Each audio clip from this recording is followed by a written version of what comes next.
This is the Stacking Days Podcast, the podcast about the healing experience of recovery for people of color by people of color.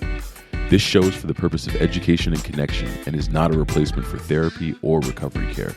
We suggest you seek out the support of a trained professional for guidance with your specific circumstance. I'm your host, Ray Donovan, and I've been alcohol-free since September 2021. Welcome to the show.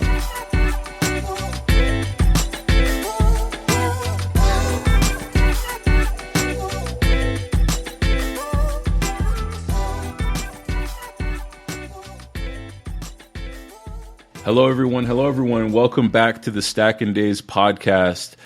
We're in for a really great conversation today for a few different reasons. Number one, I found out earlier that the guest that we have on today is actually of Canadian descent, which is a first for the Stacking Days podcast. And for those of you who listened to episode one, you probably remember that I am also Canadian. So I think it's always interesting to when you get into a room with other Canadians to have a quick conversation. Number two, she's a great woman of color, and I think that oftentimes, again, we create these spaces, and I want to make sure that the Stacking Days podcast is a platform for all people of color. So definitely want to open up and make sure that there's a degree of inclusivity there, and I'm sure that she'll have some aspects of her journey. We'll find some similarities and maybe learn some things new for the first time. So without further ado, I want to invite Sonia to the show. How you doing today, Sonia? I'm good, Ray. How are you? I'm doing great. First and foremost, thank you for spending some time with us.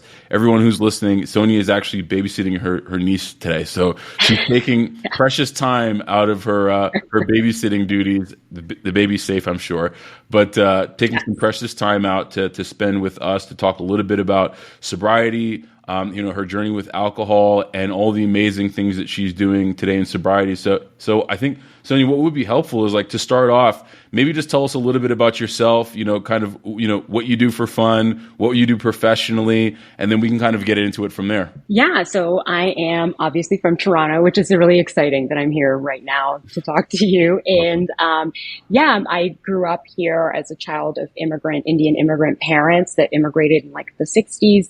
And there were three options for careers, and it was a doctor, a dentist, or a pharmacist. So I became a dentist and then an orthodontist, and I grew a really large practice that had 7 locations, and we eventually were able to sell it to a private equity company, which was amazing. And so for the first time, I just had all this freedom, and I knew if I didn't get my drinking under control with all this freedom that I would go off the rails, because the only thing that had kept me on the rails was being in school for so long and then running a business and working 14, 16-hour days. And so within a couple months of the sale, I decided to get sober. And so I did. And then, I had an amazing 5-year run of writing about sobriety, going into prisons and speaking about it. I'm part of an organization where we teach entrepreneurship to the incarcerated and formerly incarcerated. So there's always just this element when you're there, about addiction, it's a major conversation. And so that was probably the first time I ever really spoke publicly about it. And yeah, of course it was in prison, right? So it's no one could tell anybody, right. But I felt really comfortable speaking about it there. And then, I just started getting more comfortable in writing about it. And I made images about it. And that is my story. And then I became a recovery coach. Oh, cool.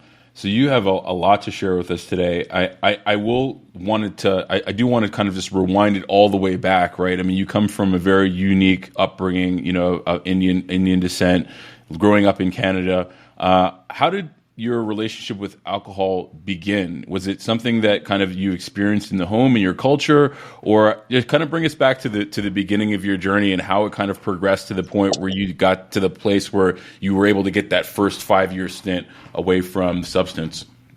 Yeah, so I saw a lot of drinking growing up, and specifically Indian and specifically Punjabi, and they drink a lot, but only the men drink. Women in my culture don't drink at all. So I never saw a woman really drink, and the men would get together every weekend and just get wasted in a way that I couldn't eat. When I was little, I was just what is going on? They would be handing out money to the kids, and they would be peeing with the door open. And it was just, and they were very low functioning. I know now they were getting DUIs and they were getting into fights and they were getting arrested. And so I think that I knew so I really understood that that is one of the effects of alcohol, right? And that these low functioning, they're screwing up their lives. And then I grew up in a really white area, and probably it was like in the 80s,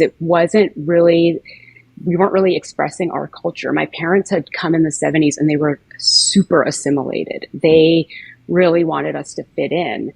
And so we didn't really like watch Indian movies or listen to Indian music. We ate a little bit of Indian food, but I didn't feel Indian.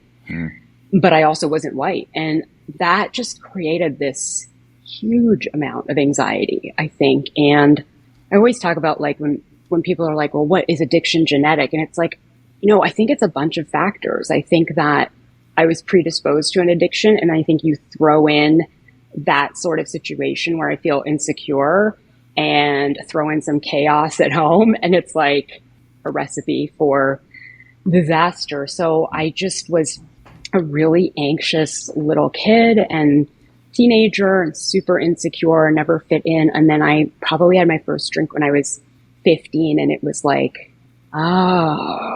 like it was the only thing, and it still is, to be totally honest, that can take away my anxiety that quickly. I mean, I haven't tried it in 6 years, but whenever I talk to people too, I tell them like nothing's going to give you that dopamine hit like alcohol. Yoga isn't. Like those things take longer. It's going to take 45 minutes of yoga. It's going to take an hour of journaling. But drinking works right away. And so I think that's just what I found worked for my anxiety, and I just kept doing it. And all through college, Canada's really heavy drinking because the drinking age is lower. And so you're drinking in college all over the place. Like it's public. It's like a normal thing to be drinking. And so I just was able to fit in to so many different groups of people. And so it felt really good. And so what I was doing now, I know, was like binge drinking. And I did that for probably about a decade. Wow. So your career was, 10, 15 years of, properly, abusing yourself, but at the same time trying to escape this sounds like very, very difficult degree of anxiety that you were dealing with. That I know this is something that a lot of folks who drink, are trying to escape from, is this like clench of anxiety. At what point did you start to recognize, because I want to just reverse. I know exactly what you're talking about when it comes to drinking culture in Canada. The legal drinking age is 18. So, when I tell people that I started drinking at 13, 14 years old, I wasn't the only 13, 14-year-old kid at the time that was drinking. A lot of my peers also at that age were also drinking. So I'm curious, at what point in time did you recognize that you had something that you were struggling with? The anxiety, yes, but medicating it with alcohol was an issue for you rather than it being a positive source of of medication. Yeah. So I think during the period of binge drinking, I don't think I recognized it as a problem. I thought everyone drinks, right? I didn't drink every day. And so even though my consequences seemed a little more severe, like I was getting my stomach pumped in the ER, or like broke my nose, or fall asleep somewhere bizarre. It just seemed kind of like, that's what kids do in college. And then, that I went to dental school and still continued to binge drink. It was like a very rigorous program. So I could only binge drink every couple of months, but I still maintained, it was the only way I could relax after, exams. And so pretty much when I started working full time, I started drinking every day because I could come home and, make dinner, and had a more traditional sort of like schedule in life where you could drink every day. And then probably knew in the back of my mind there was a problem for a really long time. I had a problem probably for about over a decade, maybe 12, 13 years. And probably around the second or third year, I knew I couldn't go a day without drinking. And I didn't like how I felt when I woke up in the morning, and yet I couldn't stop doing it. And so, yeah. And I got, started a business, and the stress was unbelievable. Like scaling a business was, it's one of the tougher things in terms of like dealing with people all day. I'm an introverted person. All of a sudden I have 50 employees that want to talk and like knock on the door. And it's like, it's, probably not the most natural state for me. And so, yeah, the better the business did, the more I was drinking. And so, yeah, as soon as we got this offer to sell, I had known probably at that point for like a year or two, I had thought about quitting. So like every morning I would say I'm going to quit, and then every night I would drink. And so when we got the offer to sell the business, I thought like, this is going to be a disaster, because now I don't have a professional license I have to maintain. I could just start doing drugs. Like, who knows? Like without those sort of like boundaries, without those guardrails, I didn't know what I would do. And also I didn't know who I was. Like I had sort of stopped developing interests so early on in my life. And so I just was like, what am I going to do with my free time? And so I thought, I'm going to give it a try. And I knew, because also my brother's an alcoholic, my grandfathers were alcoholics. Like deep down, right? That like, this is what it looks like. And so, yeah, I gave it a shot and I quit, and I've been sober for 6 years now. That's awesome. Congratulations. Thanks. That's pretty fantastic. I mean, 6 years is no simple feat, just kind of getting through the first day, let alone, years of sobriety. For anyone who's been able to string together a significant amount of time, I've been under the impression with all the folks that I've talked to that it comes with a great degree of work, right? It's not just about abstaining, from the alcohol. It also, requires a certain amount of self-reflection, learning. You mentioned that you didn't know who you were. How did you go about learning who you are, maybe for the first time in a lot of aspects of your life, so that you can continue that journey? What were some of the things that you turned to in order to kind of, step into the real Sonia, as opposed to the persona that you had been holding on to for such a long time?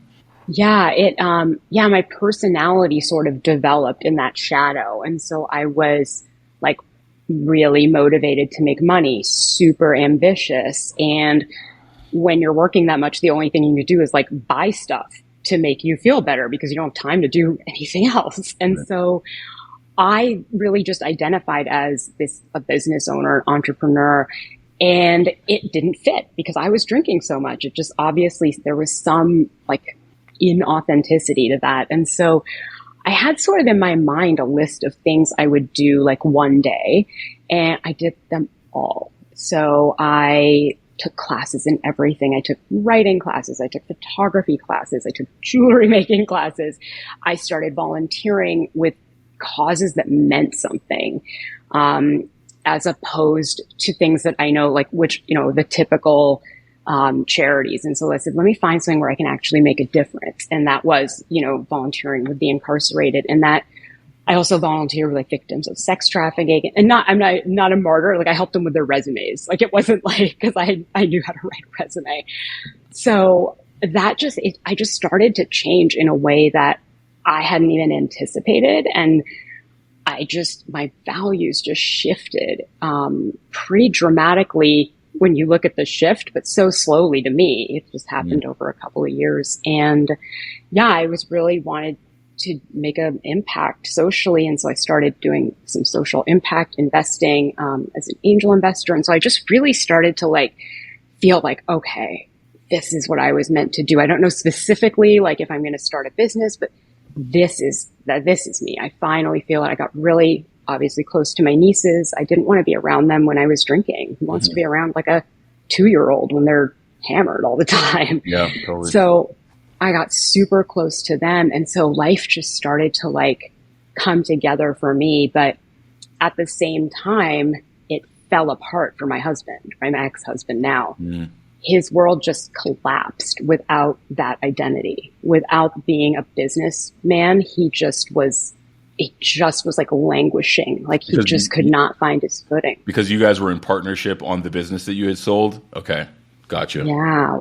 We had done everything together since we were in our like mid 20s. And so I knew he was struggling with like a purpose. And I knew it was a little like I had kind of found mine.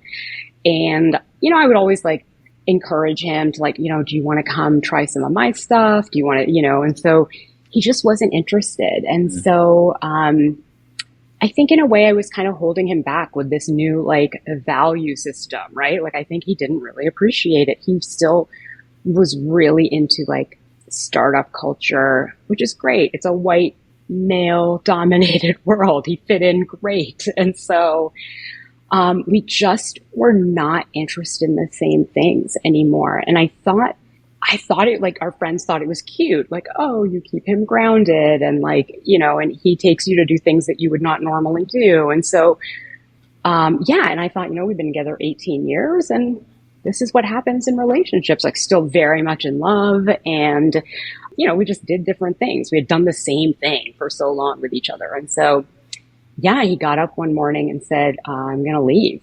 And I couldn't believe it. So I was blindsided, like in a way that like we had dinner the night before. We slept in the same bed. We walked our dogs, like everything was fine.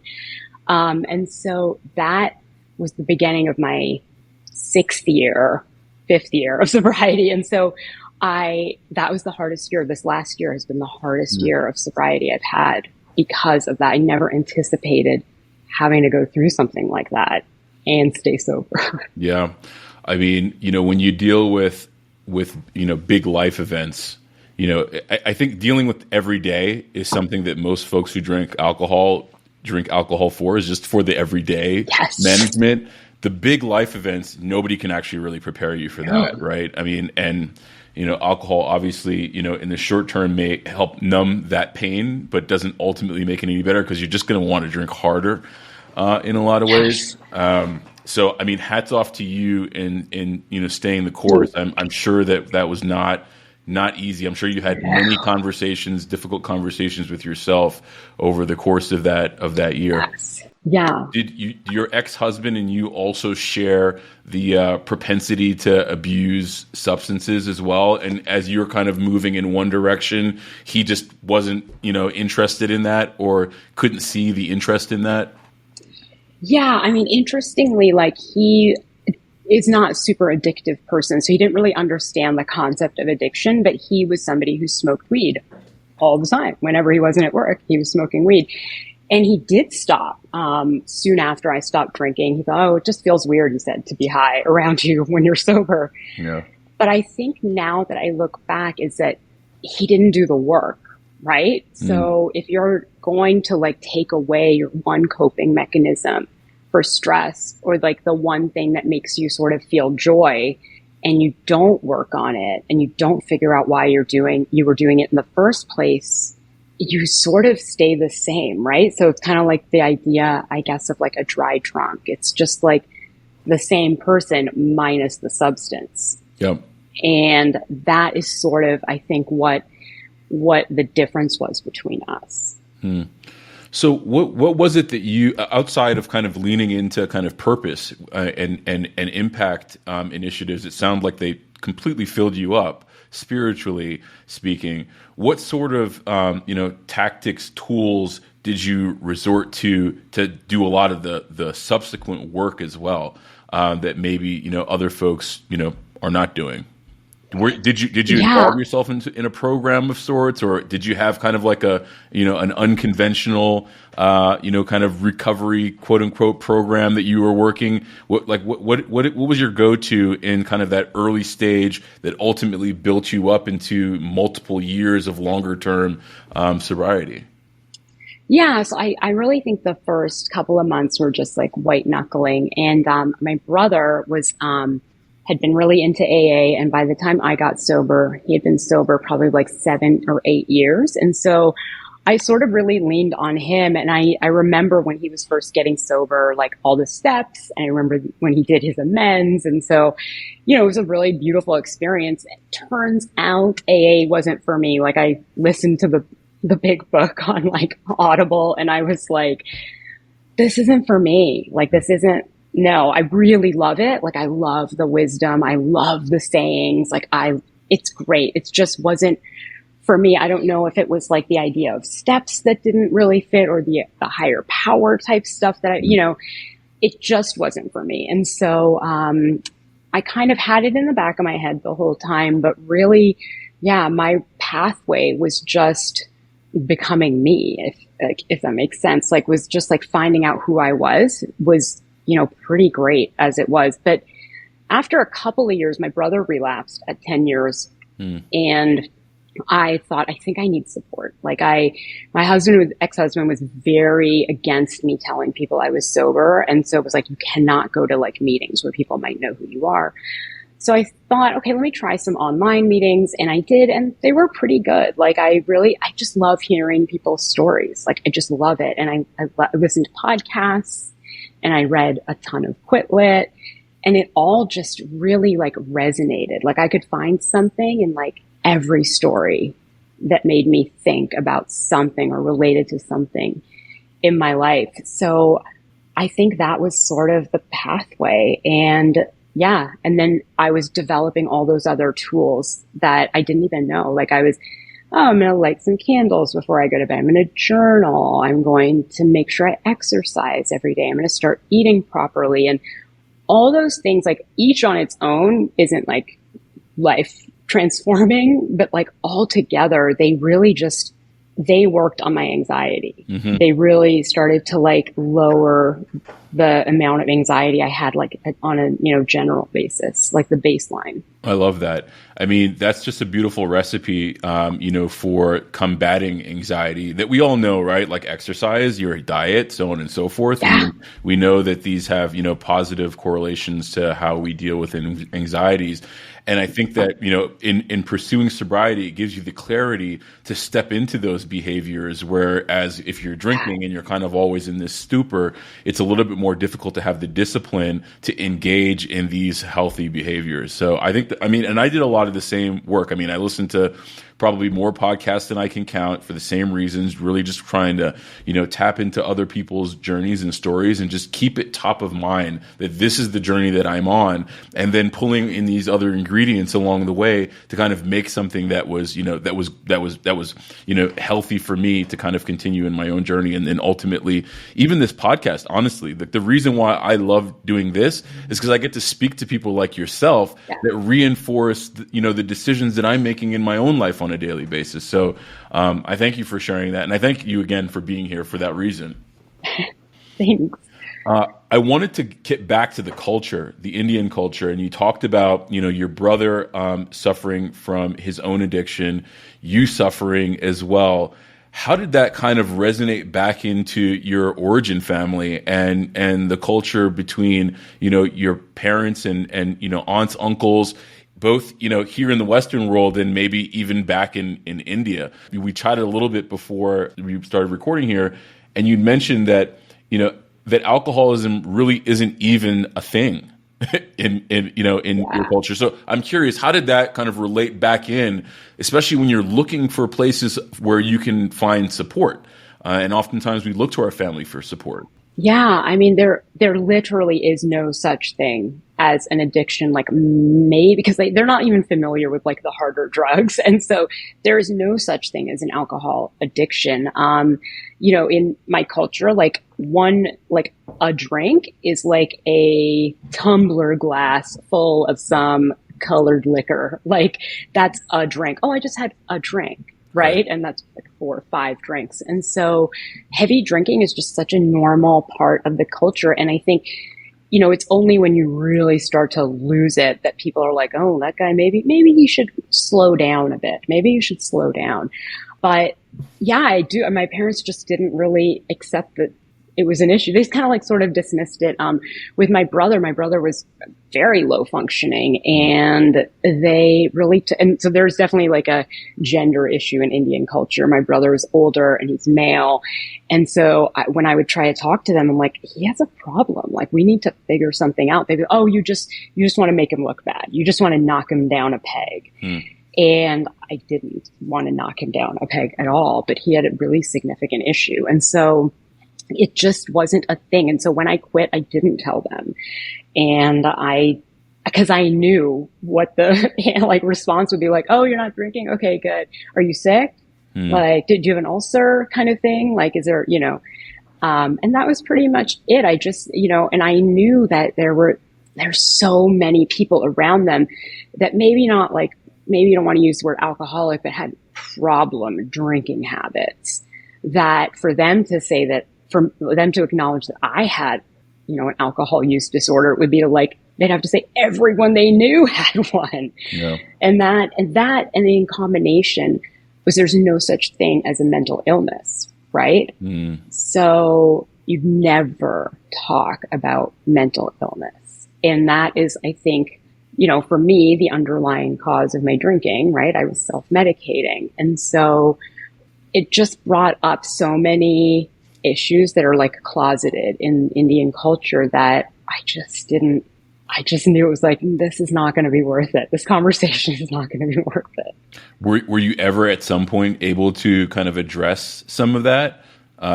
It's particularly like the cultural piece around mental health, because I feel like that's something that is shared across many communities of color, where we are not comfortable in talking about our state of mental health and those around us, because we have to be strong.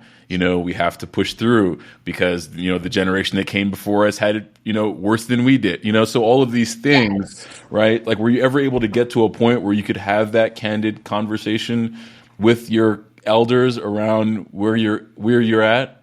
Yeah, no, I mean, you're right. It's like my dad would be like, I walked 10 miles to school with no shoes. Right. So to say anything like I'm sad just seemed ridiculous. I came here with $10 in my pocket and that type of stuff. Like, you don't know what real suffering is, right? So this is your sort of own like man-made suffering, right? This is a Western world privilege. Like, that's first world problems type thing. And so I think that, and the answer to every problem was hard work and work harder. You're depressed because you're not working hard enough. And so interestingly, I married somebody who had that exact same value system, right? It was like, well, the reason you're depressed is because you need to work more. You're stressed because you need to work more because you have all these things to do and you're not doing them. And so, yeah, it wasn't something I ever really discussed because you just know. And, there was mental illness in my like nuclear family, like significant mental illness. And we never talked about it. So I don't think I'm going to be the person to like break that wide open. Yeah. I wish I could. It's tough. I mean, and at the end of the day, this is a lifelong journey that we're on, right? So, I and if that's something that's important to you, you've already done some hard things. So I'm sure that at some point you may actually be the person who breaks that cycle and has those conversations. So who knows? I wanted to get into this intersection between entrepreneurialism and excessive, abusive, drinking. I also, work in a startup culture. It's fast paced. You're wearing 1,000 different hats. There's a lot of pressure all of the time. You really have to be a Jack or Jill of many, many different trades. And it is one of those areas in profession where you almost need to have a certain degree of grit, right, to kind of push through, all of the challenges, whether that be working harder, working smarter, however we want to categorize it. But at the end of the day, when you're trying to like decompress from this like pressure cooker that you've been in for, umpteenth amount of hours, alcohol can oftentimes be that outlet. How did you view your alcohol use in relation to like you also trying to be a successful entrepreneur? Did they kind of go hand in hand, or did you think that if I could get rid of this thing, I would be even more proficient in my professional journey than I am today? No, so I think I was like so like caught up in this sort of like hustle harder, like hustle culture, like do more. And so I really looked at it like a work hard, play hard, right? And so the harder I worked, the harder I was going to play. And then it turned out to not be fun to play with drinking that much. But I think that at some point when we were really successful, I knew that if I stopped drinking, I would have to go on some sort of medication. And I remember consciously thinking, I don't want that to blunt my drive. Because, you have this sort of idea of what like antidepressants or anti-anxiety medication, like I'm just going to be foggy. I don't want it to blunt this sort of like sharp, like, I was like able to pivot so easily in one day. And yeah, it's ridiculous because I was hungover every day. And yet that I didn't think was blunting my ambition. But I remember being like really clear, like I would have needed some other, I didn't know that it was an option to use other things. I thought it was only an option to use another substance. So it didn't occur to me that I could get the same feeling, right, from exercising, eating properly, those types of things. And so I was like, well, I'm gonna have to replace it with something. And like a prescription medication or some sort. And that, I consciously said, no, I'm going to keep going with this alcohol because it's working. And, it works fast. It helped me sleep. It's like it kind of worked in that sort of environment. Yeah.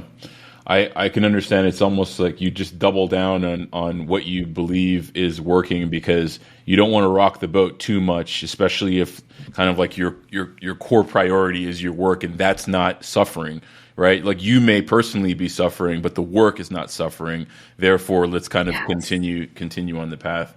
What was the final moment that brought you to a point to say, I gotta stop this and I gotta do some things differently? Was there a moment in time or was there a series of events that kind of crescendoed at a certain point for you?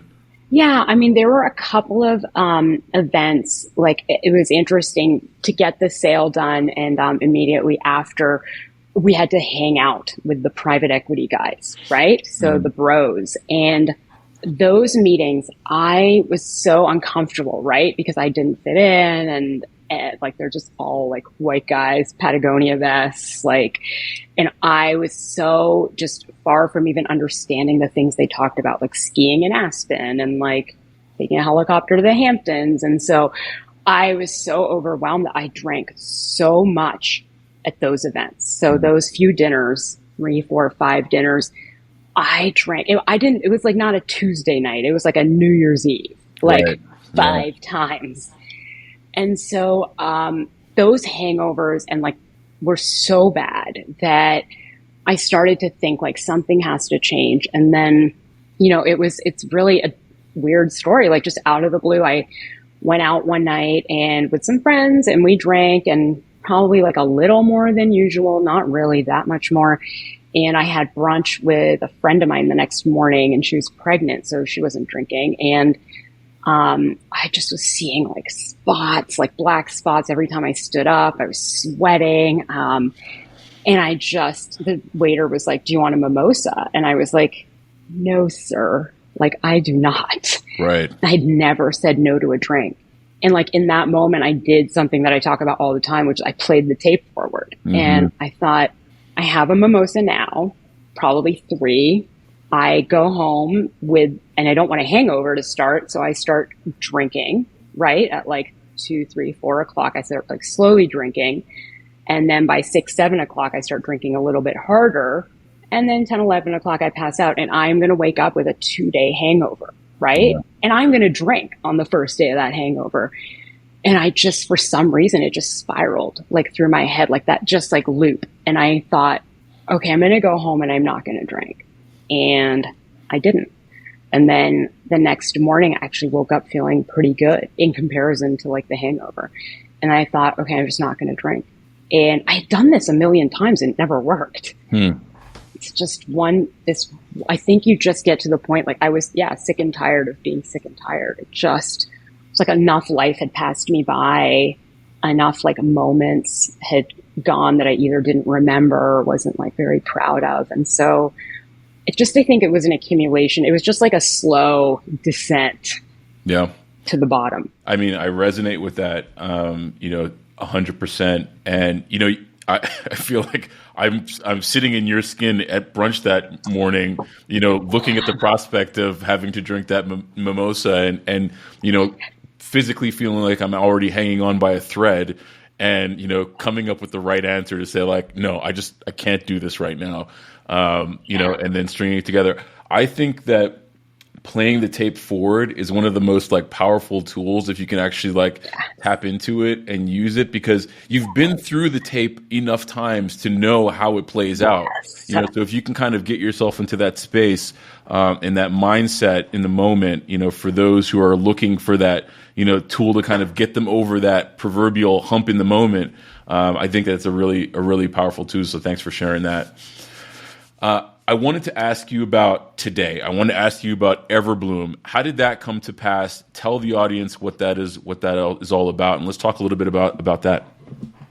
Yeah. So my husband left, and the next morning, he left in the morning, and I was like a disaster all day, like hysterical, like burst a blood vessel in my eye, didn't eat, didn't sleep. I woke up the next morning, and I was in New York City.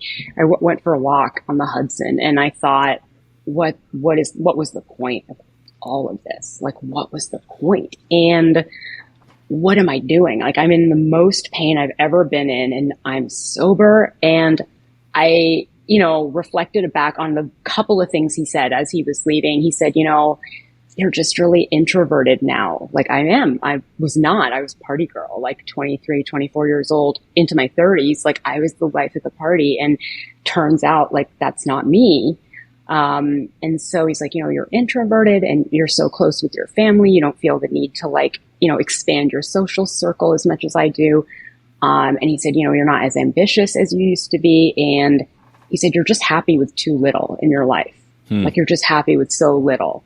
Like you're happy with your, like air quotes, like volunteer work, nonprofit stuff. And so on that walk, I just thought like, so all these things that I was so proud of and like really were a result of my sobriety, were what made him leave. Like, so I was in bad shape, right? So I was just blaming myself. And I said, wow, I drove him away with my sobriety. And, I think I really was considering drinking. And I got back to my apartment and I logged into a meeting, that was like not 12-step, just like a meeting my girlfriends in New York had told me about, my sober friends. And I just like logged into that meeting every day at 8 a.m. for a couple months. But the meeting was 220 people, 210, 240, like somewhere in between that every day.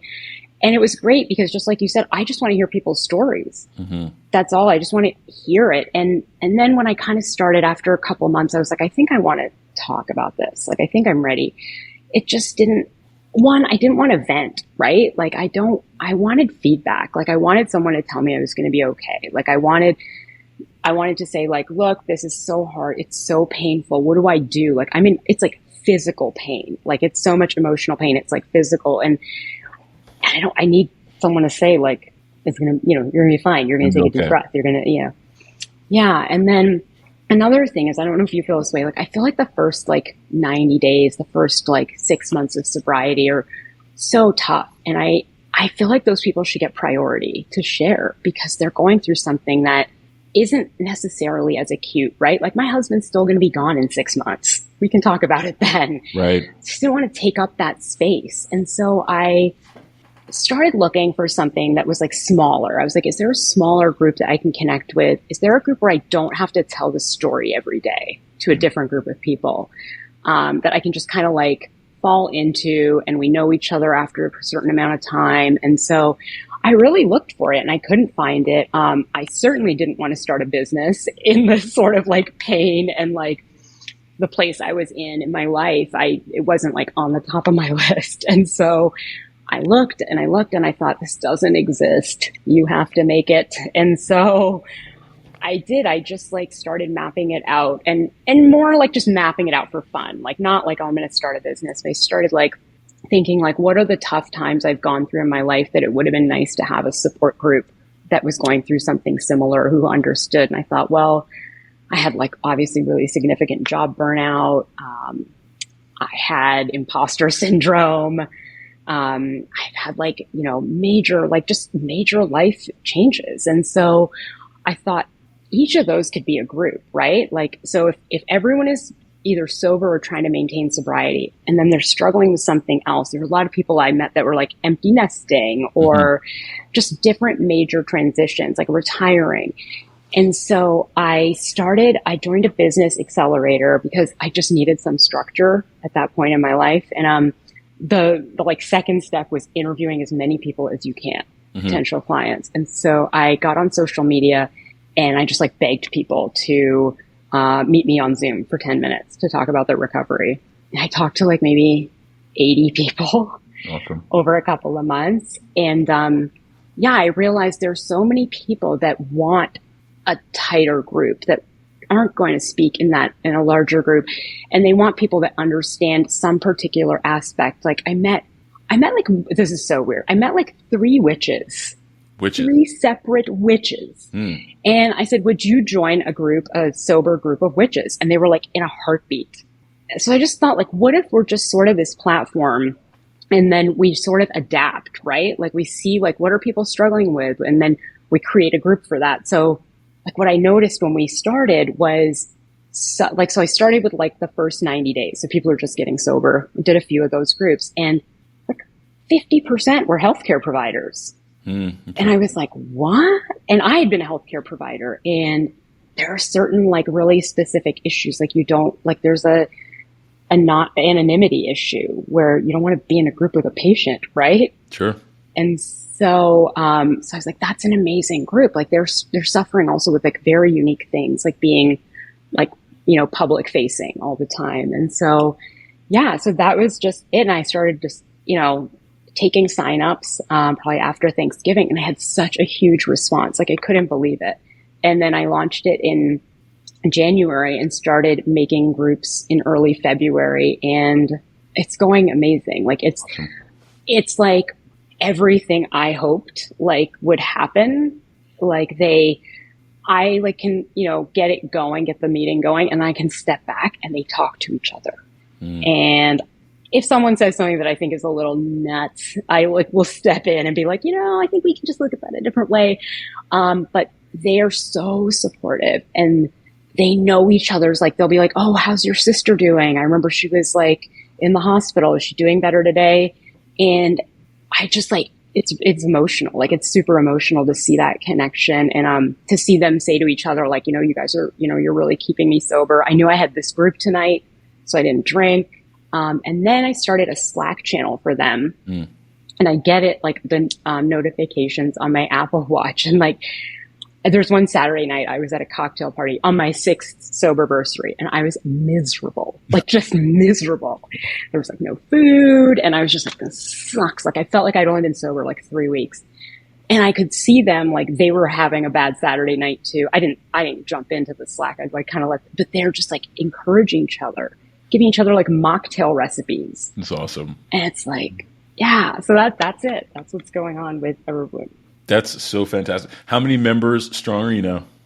We have about 60 members now. And we have tons of people trying out meetings every day. So it's really dynamic. So we have like, it's growing every day. I'm getting like new ideas every day. Like I'm trying to pivot in a way that helps people the most. And I think, I don't know how you feel about it, but the biggest pivot is somehow I've tapped into this gray area drinking, which is funny because I'm not a gray area drinker. I'm like a black or white drinker. And I would say like 85% of my customers, clients, don't want to be sober for the rest of their lives. They're not interested in abstinence. Either they're not interested in it at all and they just want to learn to moderate, or they're interested maybe in like a 90-day, a 1-year break with the, with the goal of being able to reintroduce alcohol. And so that's been really interesting. And it makes me even more motivated because they can't go to AA. Yeah. Like these people can't go to AA. And so there has to be somewhere to go to talk about how to change your relationship with alcohol. I was going to say, I think it's really valuable to have a designated space where you can honestly evaluate your relationship with alcohol, right? Because like in a lot of situations, to your point, it's it is black or white. And for a period of time, if it wasn't kosher, then you automatically are have to look for the rooms of Alcoholics Anonymous, and we all know that there is so much to this spectrum today. I think it's super important that folks have a designated space and similarly to you pursuing the business, some guardrails around like, here is the space that I can focus on my relationship with alcohol and determine what I want to do moving forward. I think that's important. Yeah, I think it was about me like not forcing it into a space that resonated with me the most, right? And so if I could force it into a space, it would have been, obviously like, let's have 10 Indian women talking about abstinence. It's like, that's from Canada, like that are dentists. Like, that's not helping. Like, we need to help people who want help.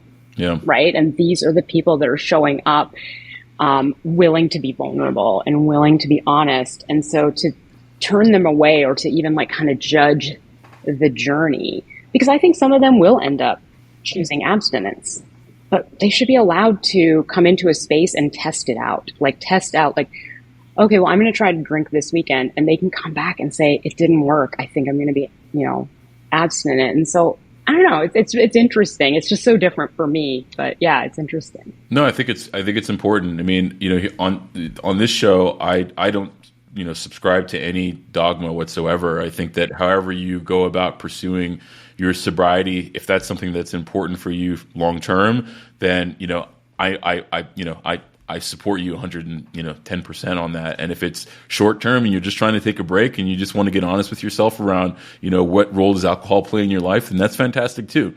So I think that's I think what you're doing with EverBlume is really, really important.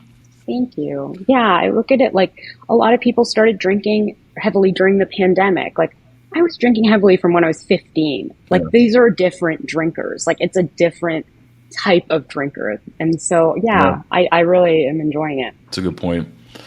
I have a few questions that I'm going to ask just as we kind of like wrap it up here. And I always say that one of them maybe is a little bit of a hardball. One of them is a little bit of a softball. So I don't know which one you'd like first. I'll give you the option.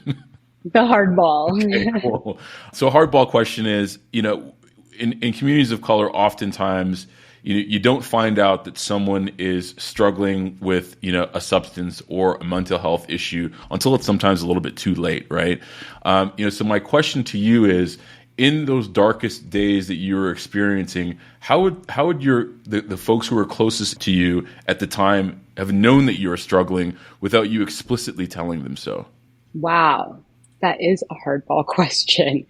I think that there was some sort of like inauthenticity to my behavior, right? Like, people who knew me 10 years before would have seen like, this isn't really her. Like, this isn't like, there's been a personality shift, almost like when someone has, for example, like a mental break or like has a mental illness where you're like, something's a little off, like, or they're putting on a facade. I think that I put on a really good facade. And I think, I don't expect people to count the drinks I'm drinking. Plus I was hiding some. So it's not their responsibility to count. But I think that the people who had known me the longest, and I think, to be honest, I probably think my ex-husband knew to some extent that I was drinking too much, because he would see it. But I think that, if they could see that was like sort of a veneer that I was putting up, I don't know how you would necessarily, but I think sometimes you can feel it, right? When somebody is not happy, when they're covering it up. And so I think it's not that dissimilar to like someone who's covering up depression and anxiety. And that's basically what I was doing.